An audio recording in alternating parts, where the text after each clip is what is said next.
hypothetical question. If Jeremy Gilbert's life was hanging by a thread, could I credibly just let him die? Because his death would be really convenient for me. Are you seriously making a pros and cons list? Are there any cons? Because I've only listed pros. Catherine. Just saying. His death would earn me a lot of tenderness and sympathy from Stefan.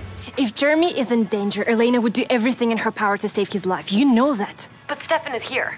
We were dancing. It was good.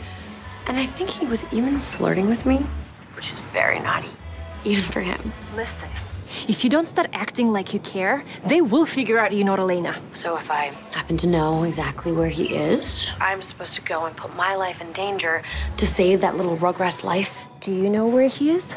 He's at that hideous Whitmore house. I recognize it from the picture. Apparently, I'm the only one who's been to a Whitmore tea party. Save him. Now. Okay, fine. But in the meantime, I'm gonna need you to find out from Matt if Caroline has feelings for Stefan. Because she's really starting to grate. I need to know what I'm up against.